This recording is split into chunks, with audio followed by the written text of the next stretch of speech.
नमस्कार, मी श्वेता अंकले. तरुण भारतच्या न्यूज बुलेटिन मध्ये आपल्या सर्वांचे स्वागत. आता पाहूया ठळक घडामोडी.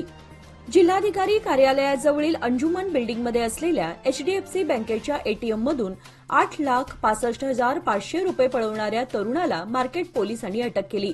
त्याच्याजवळून 5,74,000 रुपये रोकड व 1,56,000 रुपये किमतीचे एक मंगळसूत्र असा एकूण 7,30,000 रुपयांचा किमती ऐवज जप्त करण्यात आलाय.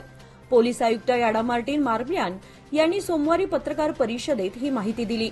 कृष्णा सुरेश देसाई, वय 23, राहणार ज्योतिनगर, कंगराळी खुर्द असं त्याचं नाव असून एटीएममध्ये पैसे जमा करण्यासाठी बँकेचे कंत्राट घेतलेल्या SIS या कंपनीचा तो कामगार आहे. एटीएमचे कॉम्बिनेशन पासवर्ड वापरून त्यानं मोठी रक्कम चोरल्याचं आयुक्तांनी सांगितलं. मराठा लाईट इन्फंट्री रेजिमेंटल सेंटरच्या दुसऱ्या अग्निवीर तुकडीचा शपथविधी समारंभ आज मंगळवारी दिमाखात पार पडला. या कार्यक्रमामध्ये 651 अग्निवीरांनी देश सेवेची शपथ घेतली. या कार्यक्रमाला प्रमुख पाहुणे म्हणून ब्रिगेडियर जॉयदीप मुखर्जी यांनी मार्गदर्शन केले. मराठा लाईट इन्फंट्री रेजिमेंटल सेंटरमध्ये शरकत युद्ध स्मारकाच्या प्रांगणात अग्निवीरांनी 31 आठवडे पूर्ण प्रशिक्षण घेऊन हे अग्निवीर आज शपथ घेऊन देश सेवेमध्ये दाखल झाले. प्रशिक्षणाचे मराठा लाईट इन्फंट्री रेजिमेंटल सेंटरचे कमांडंट ब्रिगेडियर जॉयदीप मुखर्जी यांनी अग्निवीरांच्या शपथ परेडची पाहणी केली. परेड दरम्यान प्रशिक्षणाच्या विविध क्षेत्रामध्ये उत्कृष्ट कामगिरी केल्याबद्दल अधिकाऱ्यांना आणि गुणवंत अग्निवीरांना सन्मानित केले. बेळगाव जिल्हा पोलीस वार्षिक क्रीडा स्पर्धा आज दिनांक 3 डिसेंबरपासून सुरू झाल्या आहेत. या कार्यक्रमाचे उद्घाटन पोलीस आयुक्त याडा मार्टिन यांच्या हस्ते करण्यात आले. मोठ्या संख्येने पोलीस अधिकारी, कर्मचारी यांनी स्पर्धेमध्ये सहभाग घेतला होता. यावेळी शहर पोलीस आयुक्त याडा मार्टिन यांनी मार्गदर्शन केले. गुरुवारी 5 डिसेंबर रोजी सायंकाळी 4 वाजता बेळगाव उत्तर विभागाचे पोलीस महानिरीक्षक विकास कुमार यांच्या उपस्थितीत या स्पर्धेचा समारोप होणार आहे. बेळगावमध्ये सोसायटी व फायनान्सचे नाव पुढे करून जवळपास 30,000 महिलांची आर्थिक फसवणूक करण्यात आली आहे. या संदर्भात आज शहरातील जिल्हा काँग्रेस कार्यालयासमोर फसवणूक झालेल्या महिलांनी ठिय्या आंदोलन केले. कर्जाच्या आमिषाने फसलेल्या या महिलांनी जिल्हा पालकमंत्री सतीश जारकिहोळी यांच्याकडे न्याय मिळवून देण्याची मागणी केली. सोसायटी व फायनान्सच्या नावाखाली आमची आर्थिक फसवणूक केल्याने आरोपींना तात्काळ अटक करून आमचे पैसे परत मिळवून द्या अशी विनंती या महिलांनी जिल्हा पालकमंत्र्यांना केली आहे. बेळगाव येथे 9 डिसेंबर रोजी महाराष्ट्र एकीकरण समितीच्या वतीने महामेळाव्याचे आयोजन करण्यात आले आहे. कर्नाटक सरकार आणि बेळगाव जिल्हाधिकाऱ्यांनी या मेळाव्यास परवानगी द्यावी. परवानगी नाकारल्यास महाराष्ट्र कर्नाटक सीमेवर शिवसेना उद्धव बाळासाहेब ठाकरे पक्षाच्या वतीने आंदोलन करून कर्नाटकातील वाहनांना अडवण्याचा इशारा दिला. तसेच महाराष्ट्रातील नेत्यांना बेळगावमध्ये बंदी घातली जाते, हे लोकशाहीला धरून नाही. या पार्श्वभूमीवर शिवसेना उद्धव बाळासाहेब ठाकरे पक्षाच्या वतीने अप्पर जिल्हाधिकारी संजय शिंदे यांना निवेदन देण्यात आले. यावेळी जिल्हाप्रमुख संजय पवार, विजय देवणे, विशाल देवकुळे, धनाजी दळवी आदी उपस्थित होते. बेळगावहून तिरुपतीला जाणारे विमान सोमवारी रद्द करण्यात आल्याने प्रवाशांची मोठी गैरसोय झाली. पुढील दर्शन आणि परतीचे प्रवाशांनी तिकीट काढलेले असल्याने त्यांना संपूर्ण ट्रिपच रद्द करावी लागली. त्यामुळे प्रवाशांनी विमानतळावर संताप व्यक्त करत विमान कंपनीच्या कर्मचाऱ्यांना सुनावले. सोमवारी दुपारी 1:30 वाजता बेळगावहून तिरुपतीला विमान जाणार होते. त्यामुळे दुपारी 12 पासून प्रवासी विमानतळावर दाखल झाले. तांत्रिक कारणाने विमानाला विलंब होणार असल्याचं जाहीर झाल्यानंतर प्रवासी विमानतळावर ताटकळत बसले होते. त्यामुळे या ठिकाणी गोंधळ झाला. 9 ते 19 डिसेंबर दरम्यान कर्नाटक विधिमंडळ हिवाळी अधिवेशन आहे. अधिवेशनाच्या खर्चासाठी जिल्हा प्रशासनाकडून 13 कोटी 2 लाखांचा प्रस्ताव शासनाला पाठवण्यात आलाय. प्रस्तावामध्ये निवास, जेवण, वाहतूक आणि विविध सुविधांच्या खर्चाचा समावेश आहे. अधिवेशनाला मुख्यमंत्री, उपमुख्यमंत्री, मंत्री, आमदार आणि अधिकारी यांच्या निवासासाठी 7 कोटी रुपये खर्च होणार आहेत. शहर आणि आजूबाजूचे हॉटेल्स, लॉज, रिसॉर्ट्स आणि गेस्ट हाऊस बुकिंग करण्यात आले आहेत. चिकोडी शहरात एका खासगी महाविद्यालयात LLB शिकणाऱ्या व बागलकोट जिल्ह्यातील मुधोळ तालुक्यातील जबंगी गावातील रहिवासी असलेल्या शशांक बटकोळी व 19 या विद्यार्थ्यानं मंगळवारी सकाळी गळफास घेऊन आत्महत्या केली आहे. शशांक हा शिक्षणासाठी चिकोडीत आला होता. आत्महत्येचं नेमकं कारण अद्याप समजू शकलं नाही. चिकोडी पोलिसांनी घटनास्थळी भेट देऊन तपास केला। या प्रकरणी चिकोडी पोलीस ठाण्यात गुन्हा दाखल करण्यात आलाय। बेळगावला उपराजधानीचा दर्जा देण्याचं आश्वासन मुख्यमंत्री एच.डी. कुमारस्वामी यांनी दिलं होतं। बेळगावात आज उत्तर कन्नड विकास प्राधिकरणाच्या वतीने वेगळं उत्तर कर्नाटक राज्य नको, बेळगावला दुसरी राजधानी जाहीर करा या मागणीसाठी जिल्हाधिकारी कार्यालयासमोर निदर्शने करण्यात आली। सरकारने उत्तर कर्नाटकच्या विकासासाठी कार्य करावे, त्यासाठी राज्याचं विभाजन न करता बेळगावला उपराजधानीचा दर्जा द्यावा या मागणीचे निवेदन जिल्हाधिकाऱ्यांना देण्यात आले। यावेळी उत्तर कन्नड विकास प्राधिकरणाचे कार्यकर्ते बहुसंख्येने उपस्थित होते। सादर आहे लोकमान्य दुर्गा शक्ती योजना, जी देते तुमच्या गुंतवणुकीवर 10.25% परतावा, तेही फक्त 18 महिन्यांमध्ये। सोबत 1 लाखापर्यंत व्यक्तिगत अपघाती विमा विनामूल्य उपलब्ध। अधिक माहितीसाठी आजच कॉल करा 1800-212-4050। फक्त सभासदांकरिता, अटी लागू। लोकमान्य, जिथं पैसा वाढतो आणि नातं वृद्धिंगत होतं। हलगा येथील सुवर्णसौधमध्ये होणाऱ्या कर्नाटक विधिमंडळाच्या हिवाळी अधिवेशनामुळे शहर आणि ग्रामीण परिवहन सेवेवर परिणाम जाणवणार आहे।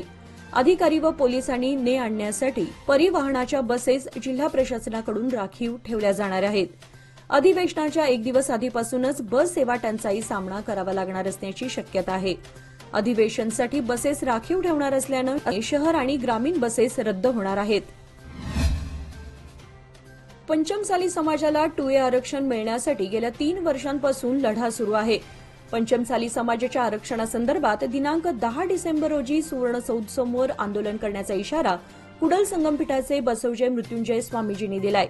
मंगळवारी पत्रकार परिषदेमध्ये ते बोलत होते। कर्नाटकमधील लिंगायत समाजातील पंचमसाली ही पोट जात असून या समाजाला 2A आरक्षण मिळावे, तसेच या श्रेणीनुसार 15% आरक्षण मिळण्याची मागणी त्यांनी केली। जर ही मागणी पूर्ण झाली नाही तर हिवाळी अधिवेशनामध्ये सुवर्णसौधला घेराव घालण्याचा इशारा त्यांनी दिला। हा लढा समाजाच्या हितासाठी असून यामध्ये कोणतंही राजकारण नसल्याचं त्यांनी यावेळी स्पष्ट केलंय। बेळगाव उत्तरचे आमदार आसिफ सेठ यांनी अल्पसंख्याक कल्याण आणि गृहनिर्माण राज्यमंत्री जमीर अहमद खान यांच्यात बेळगाव शहरातील वंचित समुदायांसाठी परवडणाऱ्या किमतीत घरांच्या तरतुदीबाबत चर्चा करण्यासाठी महत्वपूर्ण बैठक पार पडली। आर्थिकदृष्ट्या वंचित लोकांना, विशेषतः अल्पसंख्याक गटातील लोकांना परवडणारी अशी घरे उपलब्ध करून देण्याच्या उद्देशाने राजीव गांधी वस्ती निगम योजना लागू करण्यावर ही बैठक आयोजित करण्यात आली होती। हा उपक्रम काँग्रेस पक्षाच्या वतीने निवडणूक जाहीरनाम्यात दिलेल्या आश्वासनांची पूर्ततेचा एक भाग आहे, असे आमदार आसिफ सेठ यांनी प्रसारमाध्यमांशी बोलताना सांगितले। आजकाल वाढत्या महागाईने शेती परवडत नाही अशी ओरड पाहायला मिळते। मात्र बेकिनकेर येथील प्रयोगशील शेतकरी व माजी सैनिक अर्जुन भोगन यांनी केवळ सेंद्रिय खत व योग्य नियोजनाच्या जोरावर ऊसाचं भरघोस उत्पादन काढून ऊस शेती फायदेशीर आहे हे दाखवून दिलंय। भोगन यांनी 3102 व 92005 जातींच्या ऊसाचे 30 गुंठे क्षेत्रामध्ये 50 टन ऊसाचं उत्पादन घेतलंय। त्यांनी केवळ सेंद्रिय खताचा वापर करून हा प्रयोग यशस्वी केलाय। एका ऊसाचे सरासरी वजन 4 ते 5 किलो, उंची 20 फूटहून अधिक आणि एका ऊसाला 38 पेरे अशी या ऊसाची गुणवत्ता आहे। हा ऊस पाहण्यासाठी परिसरातील शेतकऱ्यांची गर्दी होत आहे। माणसाचं जीवन कुटुंब व्यवस्थेवर आधारित आहे। त्या कुटुंब व्यवस्थेत नाती महत्वाची असतात। आई बाबांचं नातं, बहीण भावाचं, आत्या मावशी काका यांच्याशी नातं महत्वाचं असतंच, पण अशाच महत्वाच्या नात्यांपैकी एक अत्यंत महत्वाचं नातं म्हणजेच नातवंड आणि आजी आजोबांचं। पूर्वी एकत्र कुटुंब पद्धतीची परंपरा होती। आज बऱ्याच परिवारात विभक्त कुटुंब पद्धतीचा बोलबाला दिसतो। आपल्या जीवनातील आजी आजोबांच्या अमूल्य भूमिकेचा सन्मान करण्यासाठी बेळगावातील गजाननराव भातकांडे शाळेच्या वतीने शहरातील महावीर भवन येथे शनिवार दिनांक 30 नोव्हेंबर रोजी एका खास कार्यक्रमाचे आयोजन करण्यात आले होते। दरम्यान या कार्यक्रमात आजी आजोबा आणि विद्यार्थ्यांनी विविध कार्यक्रमांमध्ये उत्स्फूर्तपणे सहभाग घेतला होता। प्रसंगी आजी आजोबांना बक्षिसे सुद्धा देण्यात आली। शाळेचे चेअरमन मिलिंद भातकांडे यांच्या संकल्पनेतून हा अनोखा कार्यक्रम संपन्न झाला। या कार्यक्रमामध्ये सुमारे 400 आजी आजोबांनी सहभाग दर्शवला। या उपक्रमाने मुलांना आपल्या नात्यांचा जिव्हाळा, माया, आपुलकी यांचं दर्शन घडवण्यात आलं। तसेच शाळेच्या वतीने असा कार्यक्रम आयोजित केल्यामुळे आपल्या पिढ्यांमध्ये असणारे नातेसंबंध आणखीनच दृढ झाले असे भावुक उद्गार यावेळी आजी आजोबांनी व्यक्त केले। या कार्यक्रमाला प्रमुख पाहुणे म्हणून डॉक्टर सोनाली सरनोबत या होत्या। तसेच मुख्याध्यापिका शाजिया जमादार, दीपा एसी आणि इतर शिक्षक वर्ग आणि बहुसंख्येने पालक उपस्थित होते.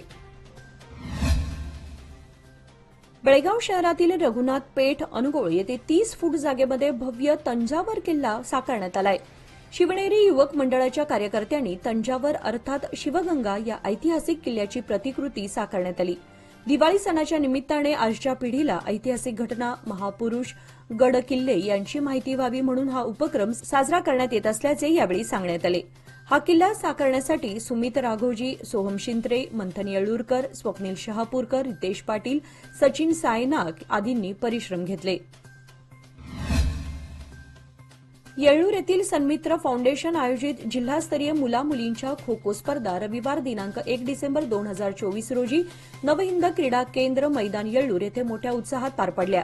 या स्पर्धेतील मुलांच्या गटाचे विजेतेपद बसवांना स्पोर्ट्स जाफरवाडी संघाने व उपविजेतेपद नवहिंद क्रीडा केंद्र येळ्ळूर संघाने तर तृतीय क्रमांक तोपिनकट्टी संघाने मिळवला. तसेच मुलींच्या गटाचे विजेतेपद नवहिंद क्रीडा केंद्र येळ्ळूर संघाने, द्वितीय क्रमांक भावकेश्वरी येडोगा संघाने आणि तृतीय क्रमांक अलदगा हायस्कूल अलदगा संघाने मिळवला. स्पर्धेमध्ये मुलांच्या गटात एकूण 12 संघांनी आणि मुलींच्या गटामध्ये एकूण 8 संघांनी सहभाग घेतला होता.